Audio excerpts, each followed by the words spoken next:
Oi Brasil! Hoje vou fazer mais um vídeo sobre cinema. Muita gente me pediu para falar as funções dentro da área de cinema, de vídeo, de audiovisual. Então vou explicar para vocês uma geral das funções dentro do cinema. Quando alguém tem a ideia de um filme, você não pode só apresentar uma ideia, você tem que apresentar um argumento. Então você precisa de um roteirista para escrever esse argumento do roteiro. Eu vou focar mais em longa-metragem aqui nessas minhas explicações, tá? Então vamos dizer que o argumento de um longa tem mais ou menos 5 a 10 páginas. Esse argumento não tem diálogo, não tem fulano disse isso, não tem nada disso. É mais a história mesmo, o que todos os personagens vão passar, o que vai acontecer nessa história. Então você vai lá e mostra, olha, eu tenho esse argumento aqui, essa história, assim, assim, assado. E aí você precisa do roteirista pra escrever isso, discorrer exatamente o que vai passar em cada cena, quem vai falar o quê, e como que vai desenrolar todo esse filme. Às vezes quem escreve o argumento não é o mesmo cara que escreve o roteiro, viu? Muitas vezes o roteiro não passa só por um roteirista. Sempre tem alguém pra revisar. Às vezes tem roteirista de fala, às vezes quando é comédia tem roteirista de piada, que por exemplo, eu escrevo toda a história, e aí vem o roteirista de piada e enfia mais piadas na história. Às vezes o filme passa por vários roteiristas, passa por várias revisões e a gente chama isso de tratamento. Roteiro, primeiro tratamento, é o primeiro roteiro que o cara escreveu. Aí na segunda vez que alguém mexer, já é o segundo tratamento, terceiro tratamento, e aí vai embora. Digamos que esse roteiro foi aprovado, tá tudo certo, agora a gente precisa fazer esse filme acontecer. Primeira coisa que a gente precisa, de um produtor. Dentro da área de produção existem vários tipos de produtores. Eu vou citar aqui apenas alguns, só para vocês terem uma ideia de como funciona. Primeiro, tem o produtor executivo, que é a pessoa que vai arrumar dinheiro, que aqui no Brasil, por exemplo, iria escrever esse roteiro lá na Ancine para ver se consegue um dinheiro por lá. O produtor executivo é o cara que vai fazer esse filme acontecer financeiramente, que como vocês sabem custa muito caro, alguns bem mais caro que outros.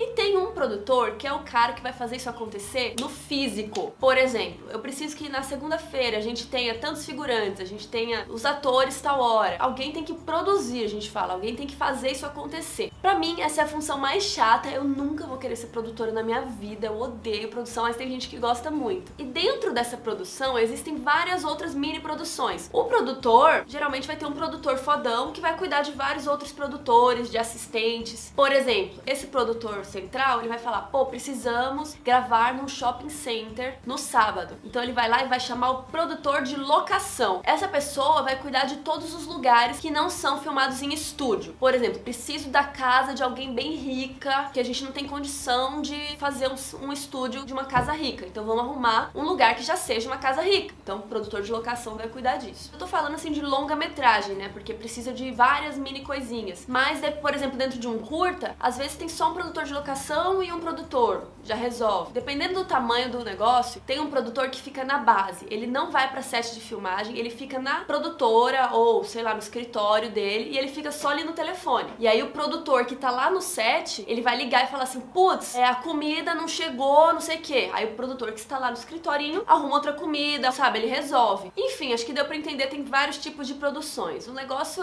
produtor é aquele cara que faz o negócio acontecer.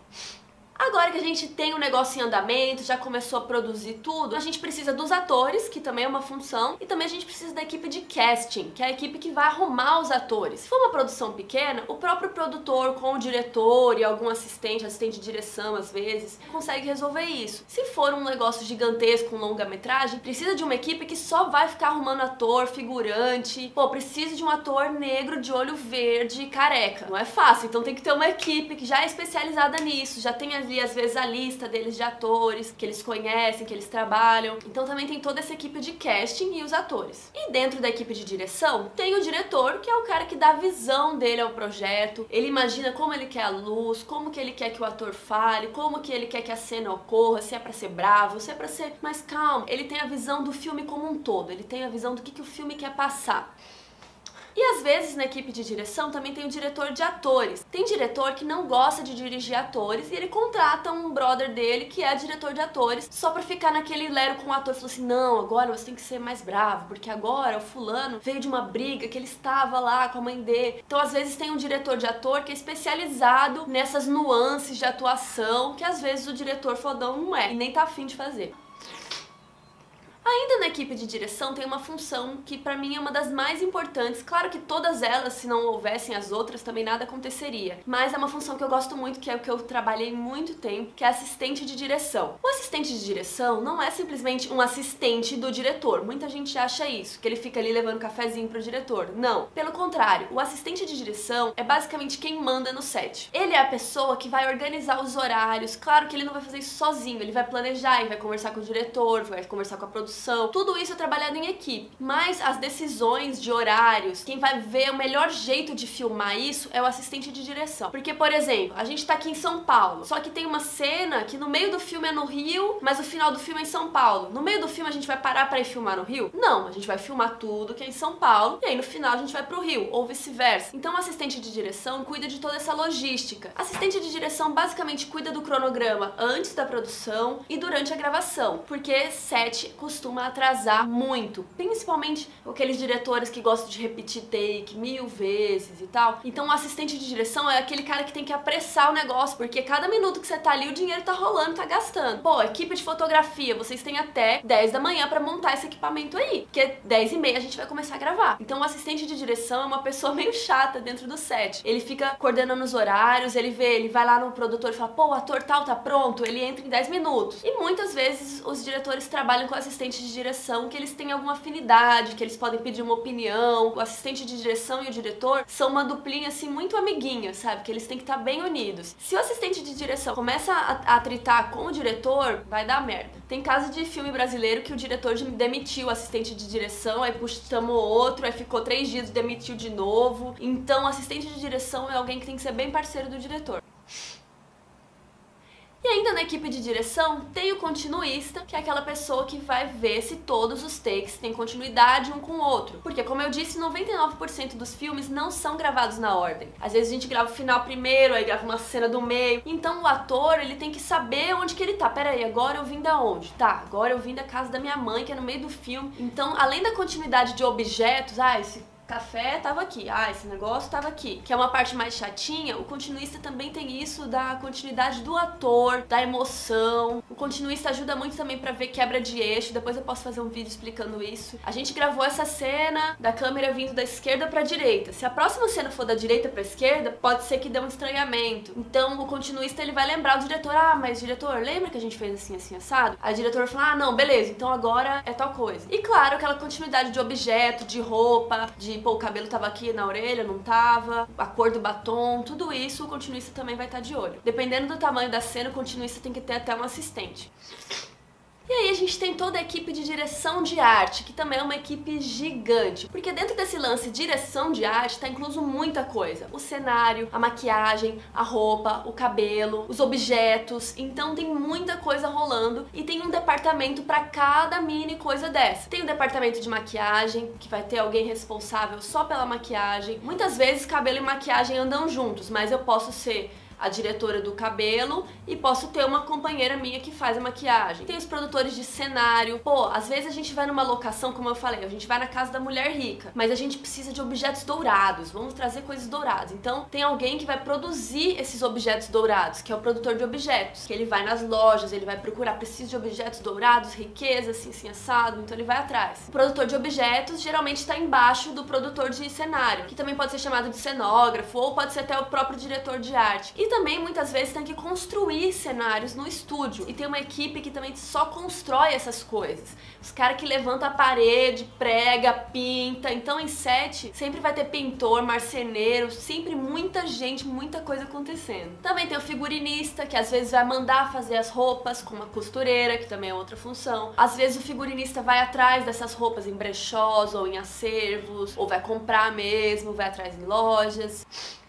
E no dia de gravação também tem uma função que muita gente esquece, que é a camareira, que é a moça que tá ali cuidando das roupas, passando a roupa pro ator vestir na hora. Você não pode simplesmente pegar uma roupa e colocar na pessoa, tem que dar uma passadinha, ou então, se for o caso, dar uma amassadinha. Sempre tem ali a camareira que cuida dessas coisas. Então eu acho que esse é o departamento de arte, assim, basicamente. Dentro da equipe de fotografia também tem muita gente. Tem o diretor de fotografia, né, que geralmente é o fodão que cuida de todo mundo abaixo dele. Também, o diretor de fotografia e o diretor tem que estar, assim, ó, íntimos, tem que confiar muito no outro, os dois têm que ter uma visão muito parecida do que eles querem, porque o diretor, claro que ele manda na fotografia também, só que às vezes o diretor de fotografia tem uma visão e o diretor tem outra. Geralmente isso tudo é conversado antes. Dependendo do filme, o próprio diretor de fotografia fica na câmera filmando como câmera, mas tem diretor que prefere ficar acompanhando tudo pelo vídeo assist, que é uma televisãozinha que passa tudo que tá rolando na câmera. Então depende muito do diretor. Então pode ser que tenha aí o diretor de fotografia, o câmera. Em muitas cenas vai precisar de foquista, que é o cara que fica só cuidando do foco. Por exemplo, a gente vai fazer uma cena que tem um movimento. Quando tá desse lado aqui, o foco é 1. Quando a gente virar a câmera pra cá, o foco já vai ter mudado. Então o que eles fazem? Eles treinam isso e marca na câmera onde o foco tem que estar em cada momento. E aí tem uma pessoa cuidando da câmera, e aí tem uma pessoa que vem acompanhando aqui do lado,